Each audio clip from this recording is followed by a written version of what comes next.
The Middle East is a hot topic in the US election campaign. America is the main ally in support of Israel, a situation that's been in place since 1948 and the establishment of Israel and the expulsion of the Palestinians from their land.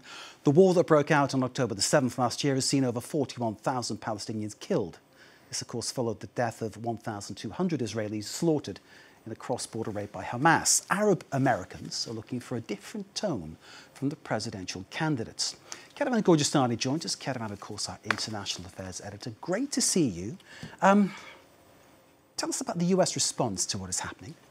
Well, the U.S., especially the Biden administration right now, is in a pretty difficult position when it comes to the Middle East and specifically to Israel. Their message is basically, we are doing everything we can to avoid escalation, and we believe that diplomacy still has a place in order to achieve that sort of de-escalation. But at the same time, ever since the beeper attacks from last week, the spokespeople from the White House, the National Security Council, as well as State Department and Pentagon, have been pounded with questions by reporters about what they think about what Israel is currently doing. No comment on the beepers or the walkie-talkie attacks, besides saying that the U.S. had nothing to do with it. No comment really on the strike in Beirut on Friday. They said they didn't want to assess any of the operations of the Israelis, and even refusing to answer the question as to whether they see some of these attacks or strikes as possibly leading to an escalation. And so you're seeing the Biden administration really faced with the situation where they are still the supporters of Israel, #1 supporters, but they have failed to get that ceasefire in Gaza that they were hoping would calm things down when it comes to Hezbollah, and Israel is continuing to escalate. So it puts the U.S. in the situation, are they unwilling to tell Israel to stop escalating, or are they unable because Israel is not really listening to what the Americans have to say? On Thursday, the State Department spokesperson said, so far we've been successful in keeping it from turning into an all-out regional war. This was, of course, back on Thursday. Things have really escalated since then. The U.S. has announced that they're sending more troops to the Middle East. No real details on that. They're telling people to leave Lebanon. So you're really seeing that even the Americans are slowly realizing that they might be saying they want to avoid escalation, but they're facing that escalation right now. Kethevane, bear with us. Let's take a further look at what the U.S. presidential candidates stand for. For whoever enters the White House after the US presidential election, the Middle East will be high on the agenda when it comes to foreign policy. Beyond their campaigns, Democrat Kamala Harris and Republican Donald Trump both have track records from their time served in office. Harris as the current vice president and Trump as former president. Harris is likely to maintain the Biden administration's stance on the Israel-Palestine conflict, while she has been more vocal in acknowledging the devastation caused by the war in Gaza and the suffering of Palestinians. She has also made clear that her stance on Israel's right to defend itself remains the same. As I have said repeatedly since October 7, Israel has a right to defend itself. And President Joe Biden and I are unwavering in our commitment to Israel's security. And given the immense scale of suffering in Gaza, there must be an immediate ceasefire. As well as an immediate ceasefire, Harris supports a two-state solution. Donald Trump, on the other hand, backed away from previous bipartisan consensus when he was president, by saying he wasn't interested in a separate Palestinian state. Trump has repeatedly called Israel a cherished ally. While in office, he recognized Jerusalem as the capital of Israel and moved the U.S. embassy there from Tel Aviv. And now he said Israel will not survive unless he's in the White House. Israel will be faced not just with an attack, but with total annihilation, and I hate to say it so much.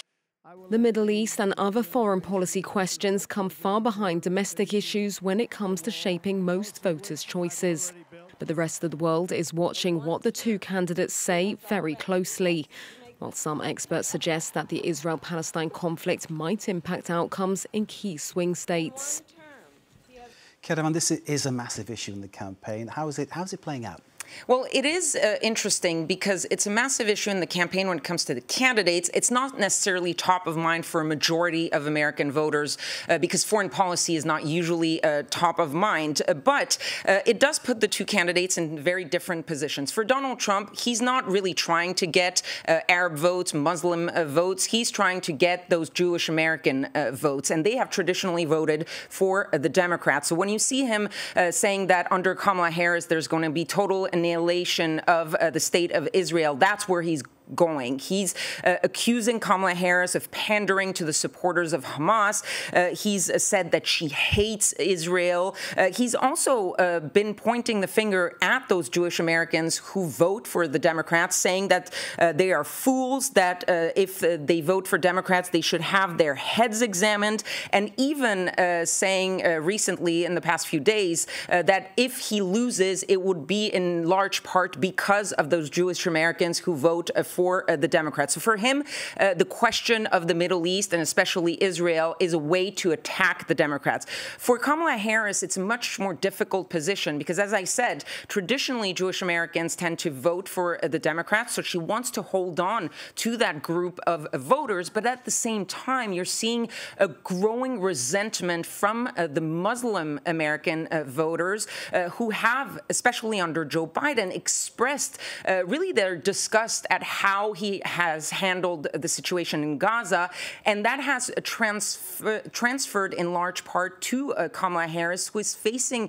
the same sort of mistrust by Muslim Americans and Arab Americans who are going to vote in this election. Remember when Joe Biden was still in the race, there was this group of uncommitted voters who raked up a lot of votes in the early stages of the primaries in some key swing states, because we're talking, of course, all the time about the swing states, and Muslim populations are pretty significant in those swing states. And right now, for example, if you take Michigan, which has the largest Muslim population of the 7 battleground states, there's a growing rejection of Kamala Harris, who's actually in 3rd place behind the Green Party candidate Jill Stein, and even behind Donald Trump in those likely voters. And the situation is not much better in other battleground states. And so for her, it's all about trying to get some of those Muslim voters back, some also younger Americans, more progressive Americans who are angry at what is going on in the Middle East,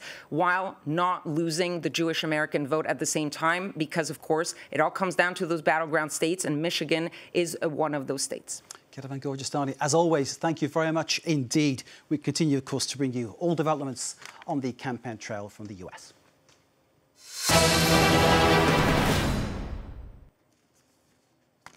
It's time.